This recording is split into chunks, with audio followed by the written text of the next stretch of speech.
Hi, my name is Chris, and this is Matt. Hello. We're going to be talking about 4 distinct drum grooves that we just played in a medley, and we're going to start with Bad Guy by Billie Eilish. Matt, if you could play that groove for me. Yeah. 3, 4.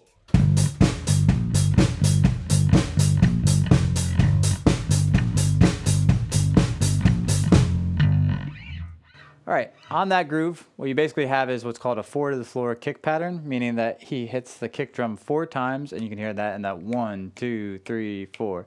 Keeps the pulse kind of dancey and easy to feel, and it helps things stack on top of that. So if you're adding extra guitar lines, if you're adding keyboard lines, she has a lot of sound effects and vocal layers that go on top of that.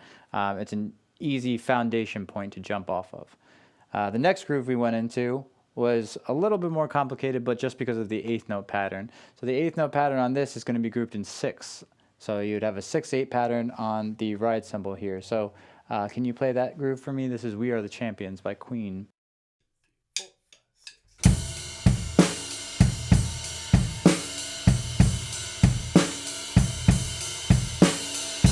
6. Perfect, great, cool. So as you can hear, he's playing 1, 2, 3, 4, 5, 6, ja, ja, ja, ja, ja, ja. This is also called waltz feel. It's a grouping of 3 or 6 that gives it a different feeling than 1 and 2 and 3 and 4. And now you have 1, 2, 3, 4, 5, 6, 1, 2, 3, 4, 5, 6. The beat itself is pretty simple. And when you think of We Are the Champions, generally speaking, I don't really think you would think of the drum groove, but it's a great example of 6/8 timing.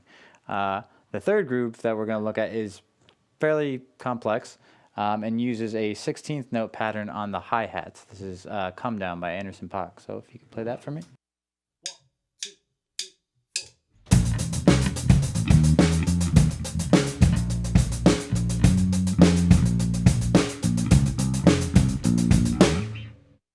4. All right, so as you can see, he's using 2 hands to play that hi-hat pattern because it's a little bit quicker. The kick drum is slightly syncopated. Can you just give me the kick drum hits on that? Yeah.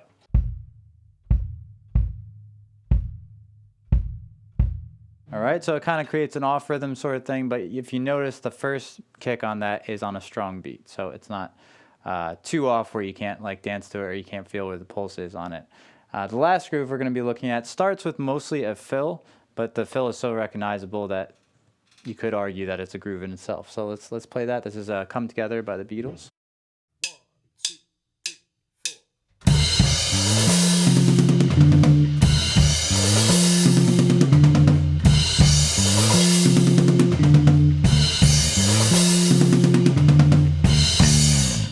4. Okay, so that part of that is the intro to that.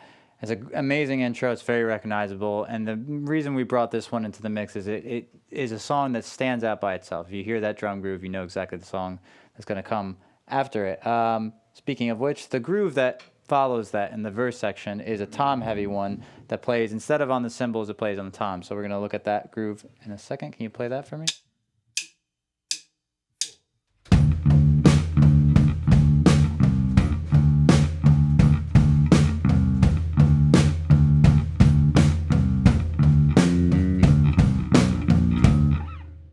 All right, so those are 4 very different grooves that accomplish a lot in their simplicity or complexity.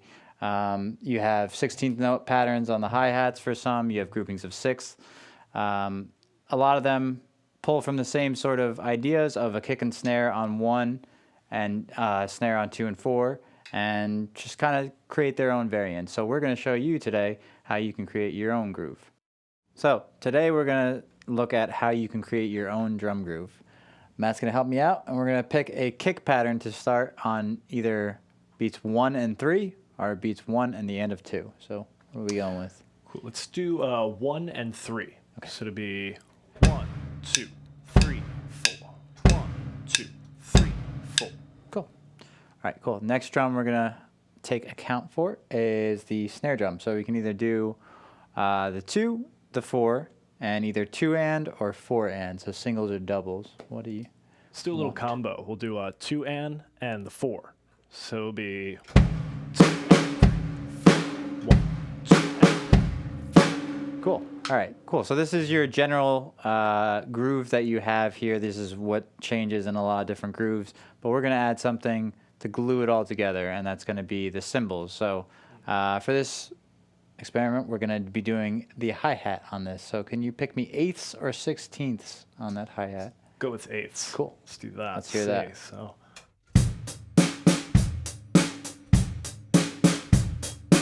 You got 1 and 2 and 3 and 4 and going in there. So if you did want to make this a little more complicated or change it up a little bit, you could use 2 hands and do a 16th note pattern. Just to hear that pattern, let's isolate that.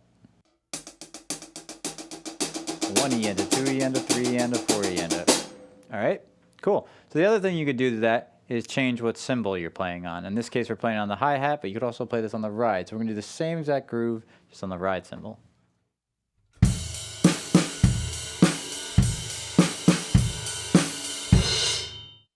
Good stuff. So the last thing we're going to do here is add a wrinkle. What I mean by that is just a little variation that's not necessarily your straightforward timekeeping on the cymbals or your groove on the kick and the snare. So in this case, we're going to use an open hi-hat. And Matt, what beat would you want to put that open hi-hat on? Let's throw it right at the end on the 4 and. Cool. Like that. So.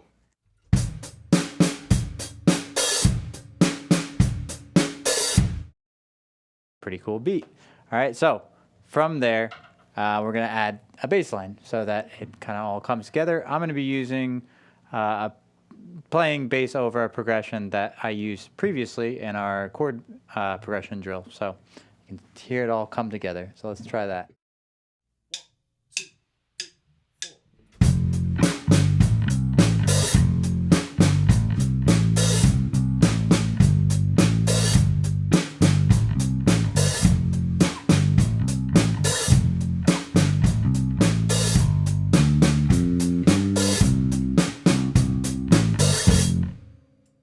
Cool. So if you do this at home and you come up with a really cool drum beat, you can hit us up on social media. If you want to take bass lessons, I teach virtually at bridgesetsound.com. And if you have a drum groove that you really, really, really, really love, put it in the comment section.